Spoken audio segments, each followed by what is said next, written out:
Thank you, Mr. Chairman.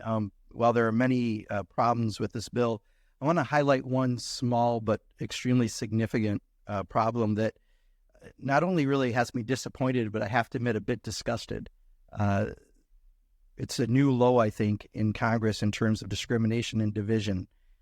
Last year, during this process, there were 2,400 earmarks in one line of the THUD bill, and 3 were removed. And guess what? Those 3 affected one group of people, the LGBTQ community, and we moved forward with that.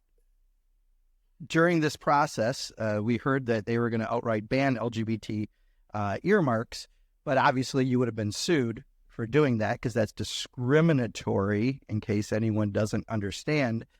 So you banned all nonprofits on that THUD line from getting money. Ridiculous, but accomplished the problem for a few people in Congress who this seems to be a significant issue. This year, we put an earmark into a line in CJS, because that was not banned for nonprofits, to a faith-based organization, $125,000 to support the creation of a juvenile justice prevention and education for at-risk LGBTQ plus youth program.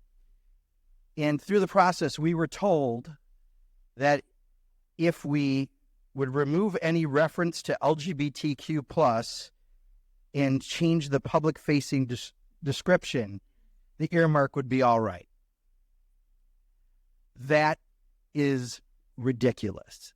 I am not going to throw a group of people under the bus that already have higher incarceration rates, worse experiences going into the program, all documented, face bias and mistreatment and abuse in confinement facilities, on and on and on. And yet this earmark wasn't allowed from a member of Congress, much less a member of the Appropriations Committee, Mr. Chairman, to be included in this budget. That's discrimination. Plain, simple, no matter how you want to put lipstick on the pig, it is a pig, a really dirty, smelly one at that.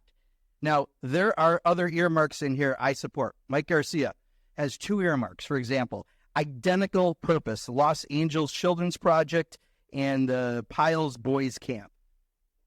And we should help kids who are going to go into possible incarceration, help to give them different direction in life.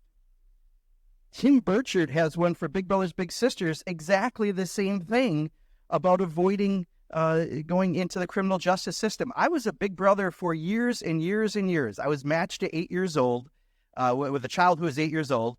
And to this day, we still keep contact. He texted me the day he said, "You're about to become a big uncle," when he and his wife had a child. And he's now in his early 40s. We still keep contact. It's a great program. I wish I could have money targeted towards the Big Brothers and Big Sisters on the THUD line, but we couldn't because we had to be discriminatory overall, so we had to do this. But specifically go after a population of kids who are more at risk for criminal justice, and literally tell us, if we just took out those words, that the earmark could go through, is honestly beyond ridiculous and beyond comprehension. You know, in the 1930s and 40s, in another continent, there was a country that did this. They specifically targeted certain populations, and then they went a little broader to other populations, and then they went a little broader to other populations. Look, we are so much better than this, and I understand in your party right now there is a contingent, I hope a small contingent, that this is extremely significant to, but we don't target any other group of people in the appropriations process. There are no profiles in courage going to be awarded today here, all right? That's why I said, not just disappointed, Mr. Chairman, it's kind of a bit of disgust. And when I look at things like Project 2025, which also targets this community, and other things, I am really fearful for the direction of your party and fearful for the direction of actions like this. A faith-based organization trying to help kids stay out of incarceration who are targeted more, and we couldn't come up with the money. Mr. Chairman, I think this is a terrible move for the committee, and I yield back. Yeah, they're moving.